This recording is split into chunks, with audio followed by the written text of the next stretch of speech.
بسم اللہ الرحمن الرحیم۔ بہت ہی زیادہ افسوسناک واقعہ یہ پیش آیا ہے پشاور میں، اور ہلاکتوں کی تعداد میرے خیال میں 120 اور 130 تک پہنچ چکی ہے، اور بہت زیادہ لوگ زخمی ہوئے ہیں، سیریس زخمی ہیں۔ اس سے بھی زیادہ افسوسناک واقعہ پشاور ہی میں پیش آیا تھا، وہ جو اے پی ایس میں آرمی پبلک سکول میں جو بچوں کا وہ ہوا تھا معاملہ۔ دیکھیے، سب انسان بھول جاتے ہیں، اس سے بڑے واقعات سامنے آ جاتے ہیں۔ پھر اس کے علاوہ کتنے اسی طرح کے دھماکے ہوئے ہیں مختلف مساجد کے اندر، شہروں کے اندر، حتیٰ کہ پولیس تھانوں کے اندر بھی ہوئے ہیں۔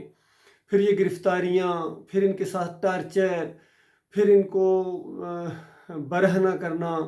پھر ابھی آج کی بھی خبر ہے کہ کچھ صحافیوں کو گرفتار کر لیا گیا ہے۔ اور اس سے بھی بڑی بات ہے، یہ جو پاکستان کے اندر یعنی یہ پولیس والوں نے جو پشاور میں نعرے لگائے ہیں، جس انداز سے وہ سمجھ میں آنے والی باتیں ہیں، اور سیاسی لوگوں کے جلسوں کے اندر بھی نعرے لگائے گئے ہیں کہ یہ جو دہشت گردی ہے اس کے پیچھے وردی ہے۔ اس کے پیچھے وردی نہیں ہے، اس کے پیچھے تمہارے اپنے اعمال ہیں، اس کے پیچھے تمہارے اپنے کرتوت ہیں۔ یہ اللہ کا عذاب ہے جو تمہارے منہ کے اوپر دے مارا جا رہا ہے۔ آج یہ ایک صحافی کا بیان آیا ہے، اور ویسے بھی وہ ہر اپنے بیان کے آخر میں جو دعا مانگتے ہیں کہ اے اللہ اپنے حبیب کے صدقے یہ معاملہ کر دے، اور پھر کہتے ہیں ہمارا کیا قصور ہے، ہمیں کیوں پکڑا جا رہا ہے، ہمیں کیوں مارا جا رہا ہے۔ آپ کا یہی قصور ہے، آپ کا یہی قصور ہے، یہ شرک آپ کا قصور ہے۔ اور چادریں چڑھاؤ، اور عرس اور میلے کرو، اور پیری مریدی کرو، اور جمہوریت کے مشرکانہ نظام کو تقویت دو۔ ابھی تو اللہ تعالیٰ نے بہت ہلکا ہاتھ آپ کے اوپر رکھا ہوا ہے۔ میرے بھائیوں، میں آپ کا خیر خواہ ہوں، اور میں فوجی افسر ہوں۔ میں آپ کو بتاؤں گا یہ اصل مسئلہ کیا ہے، کیونکہ میں سویلینز کو بھی جانتا ہوں، کیونکہ گزشتہ 37 سال سے میں سویلینز بھائیوں کے اندر ہوں، اور اس سے پہلے میں آرمی کی سروس کر چکا ہوں۔ 7 پنجاب ریجمنٹ سے میں ریٹائر ہوں، اور ارشد میرا نام ہے، P A number 23232، 70th P M میں لانگ کورس تھا۔ اللہ نے مجھے دین کی سمجھ دی ہے، ایمان اور عقیدے کا مسئلہ جب بھی مجھے سمجھ آ گیا ہے، سارے مسائل کا حل معلوم ہو گیا ہے۔ 71 کی شکست کی وجہ معلوم ہو گئی ہے، اور اب جو ذلت اور خواری 75 سال کے بعد پتہ چلا ہے کہ آزاد ہوئے ہی کوئی نہیں ہیں، اور قرضے اتنے ہیں کہ کمر ٹیڑھی ہو گئی ہے۔ بچہ پیدا ہوتا ہے تو مقروض پیدا ہوتا ہے، اس کا کیا قصور ہے؟ اللہ کے بندوں بتاؤ۔ اور کرپٹ لوگ جس طریقے سے اس ملک کو گدھوں کی طرح نوچ رہے ہیں، یہ شرمناک معاملہ ہے۔ کچکول ان کا رک ہی نہیں رہا ہے، جو حکومت آتی ہے دوسرے ملکوں سے جا کے بھیک مانگتے ہیں، اور کوئی ذلت کے ساتھ ان کو حقارت کے ساتھ ان کی طرف کچھ ارب روپے پھینک دیتا ہے تو یہ اس کو چومتے ہیں، خوشیاں مناتے ہیں کہ ہماری حکومت نے اتنا جو ہے قرضہ لیا ہے اور اتنے سود پر لیا ہے۔ پہلے والے نے سود اتنا دیا تھا، ہم ذرا تھوڑا سا کم دیں گے، شرح سود کم ہے۔ تو اللہ کے بندوں جانتے ہو یہ سود کیا ہے؟ یہ اللہ اور اللہ کے رسول سے اعلان جنگ ہے۔ تو اللہ اور اللہ کے رسول سے اعلان جنگ میں ہو، اور اس سے بھی بڑا جرم ہے یہ جو شرک ہے، جس کو قبر پرستی کہتے ہیں۔ یہ خالص بت پرستی ہے، بت پرستی ہے آپ کے اندر، جو گنبد پرستی، مزار پرستی، پھر یہ تعویذ گنڈا ہے، عرس اور میلے ہیں، جمہوریت کا مشرکانہ نظام ہے۔ تو یہ اللہ کے غصے کو آپ نے للکارا ہوا ہے۔ اللہ کا غصہ ابھی تو سٹارٹ ہوا ہے تمہارے اوپر۔ اللہ نے بڑا خوفناک عذاب اللہ تعالیٰ کا آ رہا ہے تمہارے اوپر، اور اس کی وجہ یہی ہے کہ شرک ہے۔ اللہ تعالیٰ نے سورہ الانعام کے اندر اس عذاب کا ذکر کیا ہے کہ وہ پوری طرح قدرت رکھتا ہے کہ اگر تم اس کی بات ماننے کے لیے تیار نہیں ہو تو پوری قدرت رکھتا ہے کہ آسمان سے تمہارے اوپر عذاب نازل کرے، زمین سے تمہارے اندر سے تمہیں عذاب نازل کرے، یا تمہیں گروہوں اور فرقوں میں بانٹے اور ایک کی طاقت کا مزہ دوسرے کو سکھائے۔ تو بتاؤ اللہ کے بندو، یہ کیوں نہیں مسئلے حل ہو رہے؟ کیونکہ اوپر والا اس کے ساتھ بگاڑی ہوئی ہے۔ وہ کبھی ایک پارٹی کو طاقت دیتا ہے، پیپلز پارٹی کو طاقت آئی ہے، وہ جناب ایم این ایل اور دوسرے جناب پی ٹی آئی والوں کو رگڑتا ہے۔ اب ان کو طاقت آئی تھی، انہوں نے ان کے جیلوں میں بند کیے، اور ان کے بیانات اس وقت کے سنے، کس طریقے سے یہ ہنستے تھے ان کے اوپر اور مذاق اڑاتے تھے، وہ ان کا مذاق اڑاتے ہیں، گالیاں دیتے ایک دوسرے کو۔ ذلت ان کے ساتھ چمٹا دی گئی پوری دنیا کے اندر۔ تو میرے پیارے بھائیوں، ابھی بھی وقت ہے۔ میں فوجی بھائیوں سے بھی یہی کہتا ہوں کہ آپ بھی اپنا کردار ادا کریں اور بات کو سمجھنے کی کوشش کریں۔ یہی بات میں نے اپنی یونٹ کے اندر رکھی تھی، وہاں بھی ریئیکشن اسی طریقے سے ہوا ہے کیونکہ اللہ کی بات کا کوئی وقار نہیں دلوں کے اندر، توحید کی کوئی اہمیت ہی نہیں ان کے نزدیک۔ وہ جو پوری کائنات کا مالک ہے، اس نے تمہیں اپنی بندگی کے لیے پیدا کیا ہے، تمہیں ایک دوسرے کی بندگی کے لیے نہیں پیدا کیا ہے کہ تم کوئی پیروں کے بندے بن گئے، کوئی مزاروں کے بندے بن گئے، ملنگوں کے بندے بن گئے، جمہوریت کے بندے بن گئے، کوئی ملک کے بندے ہیں، کچھ قوم کے بندے ہیں، سارے کے سارے بندگی میں لگے ہوئے ہیں۔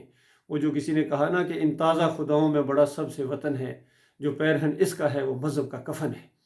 تو آپ قوم کے خیر خواہ ہو سکتے ہیں، ملک کے خیر خواہ ہو سکتے ہیں، اپنے علاقے کے خیر خواہ ہو سکتے ہیں، لیکن اللہ کی درگاہ سے راندے ہیں، کیونکہ اس کے ساتھ تم نے بگاڑی ہوئی ہے۔ نمازوں کے باوجود، تہجد گزاریوں کے باوجود، ابھی رمضان کا مہینہ آ رہا ہے، روزے رکھنے کے باوجود، تراویح پڑھنے کے باوجود، عمرہ اور حج کرنے کے باوجود تمہیں ہمیشہ کی آگ میں رکھا جائے گا۔ جہنم منہ کھولے تمہارا انتظار کر رہی ہے۔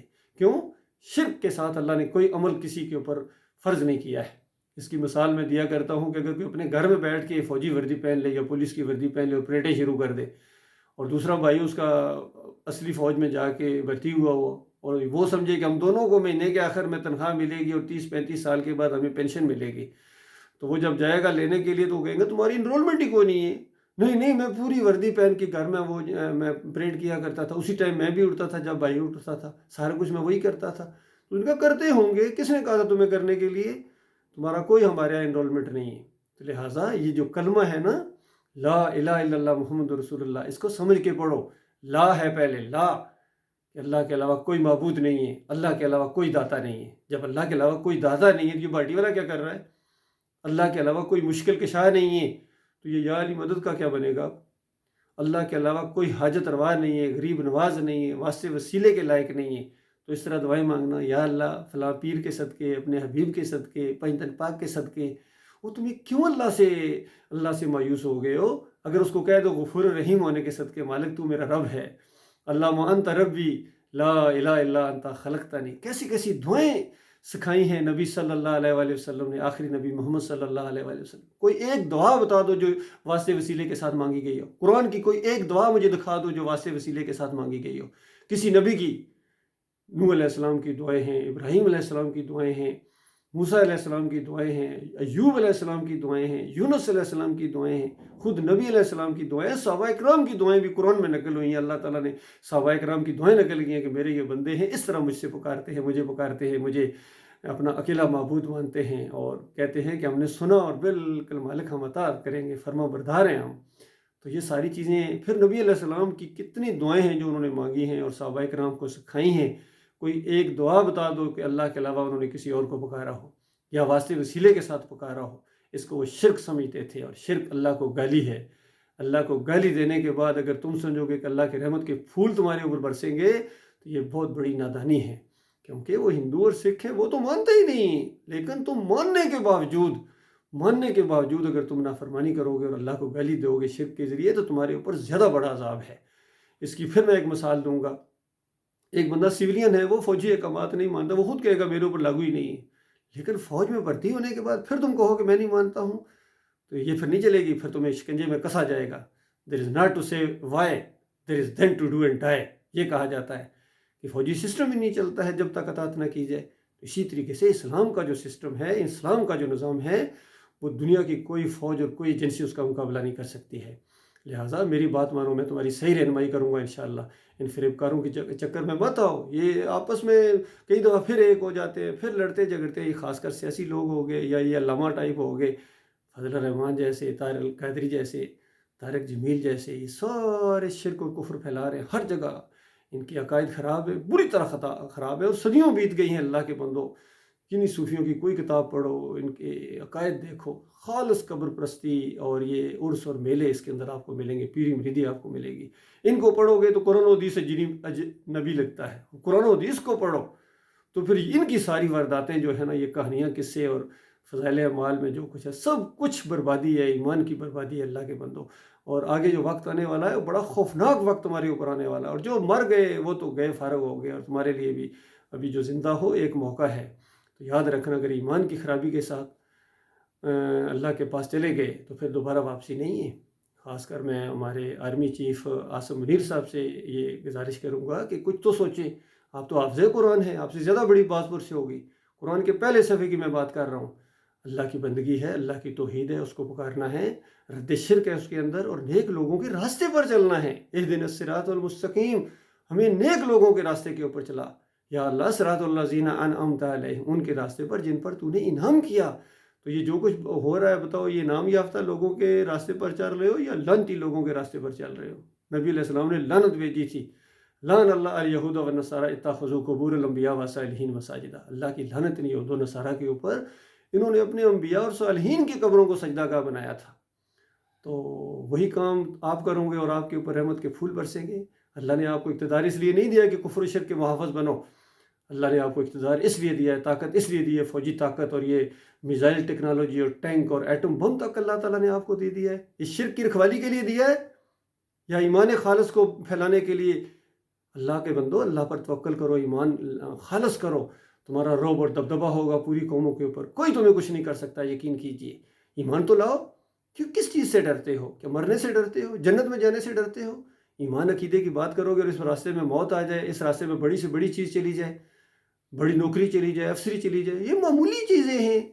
یہ شکر ادا کرے اللہ تعالیٰ کا، اللہ تعالیٰ نے آپ کو چنا ہے. یہ موقع ہے، ایک موقع ہی اللہ نے جو دیا ہے، یہ ہاتھ سے نکل گیا تو دوبارہ کبھی موقع اللہ تعالیٰ آپ کو نہیں دے گا. گزشتہ 37 سال سے میں یہی بات اپنی قوم کے سامنے، اپنے فوجی بھائیوں کے سامنے رکھ رہا ہوں. میری پوری فائل دیکھو، میں یہی اسی طرح کی چیزیں میں بیان کرتا ہوں. اگر کبھی اپنے وہ اپلیکیشن بھی میں نے دی ہے تو ایمان عقیدے کے حوالے سے دیا کہ یہ میرا مسئلہ تھا جس کی وجہ سے فوج سے مجھے نکال دیا گیا تھا. لیکن کوئی بات نہیں، ملک سے نکال دو، فوج سے نکال دو، یہ کچھ نہیں ہوتا ہے، یہ آنی جانی چیزیں. ہمارے پیارے نبی محمد صلی اللہ علیہ وسلم کو مکہ سے نکال دیا گیا تھا، کیا وہ ناکام ہو گئے تھے؟ چند ہی سال گزرے تھے، فاتح بن کر آئے تھے. تو انشاءاللہ مجھے پوری امید ہے یہ مسئلے چونکہ آپ لوگوں سے حل نہیں ہو رہے ہیں تو ان قریب یہی میں محسوس کر رہا ہوں کہ آپ کہیں گے کہ ارشد آؤ ان کو سنبھالو، تو میں ان کے بس کی بات نہیں ہے.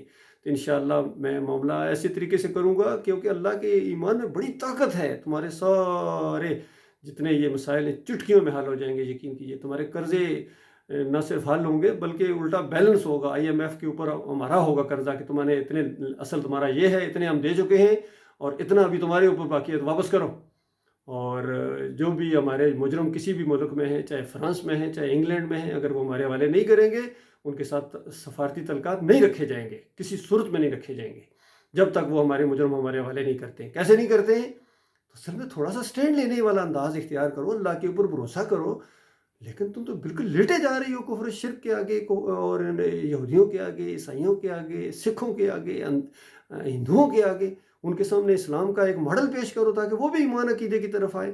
یاد رکھنا وہ جو نہیں آ رہے ہیں نا، اس کا بھی جرم آپ کے اوپر پڑے گا، کیونکہ وہ تو سمجھتے اگر یہ اسلام ہے تو ہم ادھر نہیں آتے ہیں. بھائی کاش ان کو پتہ چل جائے یہ اسلام نہیں ہے. اسلام وہ ہے جو قرآن کے اندر ہے، اسلام وہ ہے جو آخری نبی محمد صلی اللہ علیہ وسلم کا طریقہ تھا اور صحابہ اکرام کا طریقہ تھا. اس کو وہ مانتے ہیں، وہ جانتے ہیں وہ کتنے کھرے لوگ تھے اور کتنے سچے لوگ تھے، اس کو تو وہ مانتے ہیں. لیکن ان کو دیکھ کے وہ ادھر نہیں آ رہے ہیں. لہٰذا ایمان کے اوپر کھڑا ہونا یہ بہت بڑی خوش قسمتی ہے. اللہ تعالیٰ آپ کو اس کی سمجھ عطا فرمائے اور مالک رحم کرے. یہ میں یہاں بحرین میں ہوتا ہوں تو یہاں باتیں تو ہوتی رہتی ہیں، ظاہری بات ہے. لوگ بھی کئی دفعہ کہتے ہیں پاکستان کے حالات بڑے ایسے ہیں، یہ ہے وہ ہے. تو میں کہتا ہوں بھائی جب چائے کڑک چائے بنتی ہے نا تو اس کو ابلنا پڑتا ہے. یہ حالات تھوڑے ابل رہے ہیں لیکن توحید کی دعوت بھی پاکستان سے اٹھی ہے. پاکستان انشاءاللہ پوری طرح کھل کے سامنے آئے گا. ناامیدی نہیں ہے، وہ باتیں بالکل سچی ہیں لیکن ایمان عقیدے کی وجہ سے آئیں گی. انشاءاللہ لوگ ادھر نوکریاں لینے آئیں گے. یہ پوری دنیا کو کنٹرول کرے گا. پوری دنیا نے پاکستان بننا ہی بننا، یہ طے ہے. اس کی خوشخبری سنائی جا چکی ہے. نبی علیہ السلام نے مسلم کی روایت کے اندر کہا کہ وقت ایک آنے والا ہے پوری زمین کے اوپر اسلام ہوگا، ہر گھر کے اندر، ہر خیمے کے اندر اسلام کی برکت جائے گی. تو اس وقت ظاہری بات ہے پوری دنیا انشاءاللہ پاکستان ہوگی. نہ یہودیت ہوگی، نہ عیسائیت ہوگی، نہ سکھ ہوں گے، نہ ہندو ہوں گے، نہ بریلوی ہوں گے، نہ دیوبندی ہوں گے، نہ اہل حدیث ہوں گے، نہ صوفی ہوں گے. سارے کے سارے مومن ہوں گے، مسلم ہوں گے. ہر طرف اللہ ہی اللہ ہوگی. سارے بت توڑے جا چکے ہوں گے، سلیب توڑ دی جائے گی، مزاروں کو گرا دیا جائے گا اور جمہوریت کے سارے مشرکانہ نظام کو لپیٹ دیا جائے گا اور خالص اسلام کا دور دورہ ہوگا انشاءاللہ. یہ تو حدیثوں کے اندر موجود ہے، سب کچھ ہونا ہی ہونا ہے. یہ تو ہماری خوش قسمتی ہے کہ ہم اس بات کے ساتھ ہو جائیں، اس بات کو لے کر اٹھیں. ورنہ اللہ تعالیٰ پوری قدرت رکھتا ہے، وہ سب کچھ کرنے کے اوپر قادر ہے. وہ وسائل کا پابند نہیں ہے، وہ اسباب کا پابند نہیں ہے. وہ اسباب کا خالق ہے، وہ وسائل کا خالق ہے. اللہ تعالیٰ ہمیں یہ باتیں سمجھنے کی اور اس کے اوپر غور و فکر کرنے کی توفیق عطا فرمائے.